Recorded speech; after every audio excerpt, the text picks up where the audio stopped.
Well, just having him around, having us, what I call a veteran seasoned eyes. You know, he's been able to take it. And I think he's still learning our system. So as he learns what we're doing in all three phases, he'll be able to, give some more input on suggestions. What I told him to do is just kind of be an observer of practice, tell us some things that you think could help us, and go from there. So it's still early, but he's a great guy. I'm glad he's with us.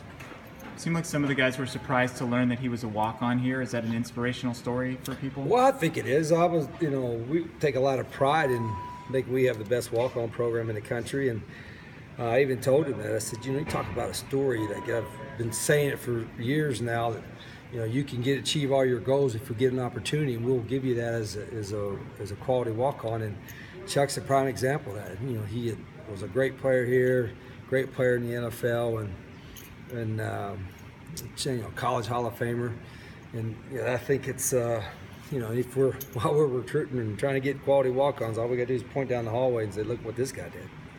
So you guys put on the pads for the first time today. What stood out to you? It was a pretty competitive day. I was really pleased. The offense came out on top at the end there, but I think we got a little bit tired, especially on defense. When the offense was going up tempo a little bit, it was probably sloppy. And watching the film, I'll probably verify that. But the guys are working hard and paying attention, and it's a fun group to coach. I get frustrated on some of the stuff that's not necessarily football scheme stuff. It's more managing stuff of, when we tackle, when we don't tackle, and how to practice. It seems like I'm always yelling in the beginning of camp on how you're supposed to practice, and we'll eventually get that right. You're approaching recruiting as if the December signing period is the goal now. Yeah, it is. The signing date is now in December. I still, you guys have been around, still think it's ridiculous where we even have one. We should have no signing period. So, they say, well, December's the early signing period. It is the signing period. It's like before, in February, you didn't have to sign on the first Wednesday in February. You could have waited. But, the only way to clean the true recruiting up is to make more of a drastic measure. But December's better than February, but that's not what I would have voted for. Does that change your approach at all to how you recruit guys? Not really. I think because the calendar hasn't changed yet. Next year it changes. We have official visits in April, May, and June, which is ridiculous too. But you do have to have a sense of urgency. But there will be a lot of good players still available after December. Not all of them will sign in, but you got to be pretty aggressive in the fall recruiting, more aggressive than normal probably. When the pads go on for the first time, is there anything you look for in particular with the new guys? I guess you're just looking for the physicalness. We start off at the beginning of practice with what we call a boards drill and a W drill, and those are live, face-to-face, quick contact, and the enthusiasm was great there, and that's the first day of pads. We always kind of start off with those two things to let guys get physical. Not everybody was getting reps. We try to get a lot of the young guys reps, but we'll keep doing that until we can clarify who's ready to play physically. Who figures out the matchups in those board drills? I let the coaches pick, the position coaches. They throw in there who they want, and it's usually a veteran against a veteran, but not always. And our coaches do a good job of trying to get a look and finding out, and especially some of them, like the board drill. I don't know how true football related it is, because you're just two guys banging heads, and I don't want to do it at a long distance because I don't want the whole head banging thing to happen, but it shows who's ready, like power wise and strength wise, to compete at this level. How did the quarterbacks respond to better today pads and so forth today? Yeah, today was better. They still missed some things, but the young group, the freshmen, the 4 freshman quarterbacks have learned more. I told the team that I've learned more in 3 or 4 days of practice than probably any group of freshman quarterbacks I've ever had. And the freshman safeties that we have probably learned more in a short period of time than any group we've had. So that's been really pleasing. Does Rhett know the playbook better than anyone other quarterbacks? Well, Rhett he knows it well.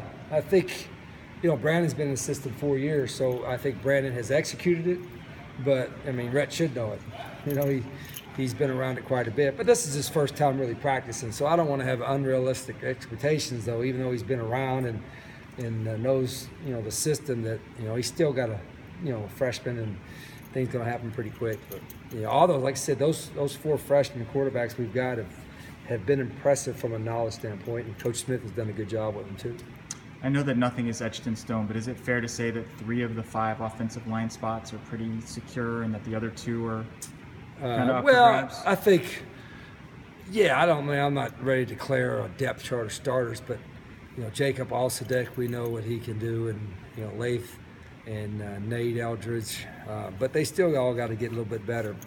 Christian Betcher's, been playing pretty well. Gerhard DeBeer has been banged up, but he's practicing, and Cody Creason's played. I'm still concerned in our depth there. Coach Mihalchek is really trying to work and get some of the young guys ready, because that's probably overall the O-line and D-line. I'm worried the most about our depth. What kind of potential does Tony Fields have? Tony's got. He's going to play this year. He's still got to learn. Sometimes we forget because he enrolled early that he's a true freshman, but very athletic, and he's going to have a great career, I think. Speaking of potential, how about a local guy like Drew Dixon? What do you think about what he's turned in so far? Kid from Sabino, 6'3", 6'4". Yeah, he's got all the measurables. He's tall, he's physical, he's a good athlete, got good ball skills. He's just figuring out where to line up. And I think we got him facing forward now, and then we got him coming off the ball. And the next thing you know is where to go, how deep we run the routes, and all that stuff. But no, Drew's going to be a good player.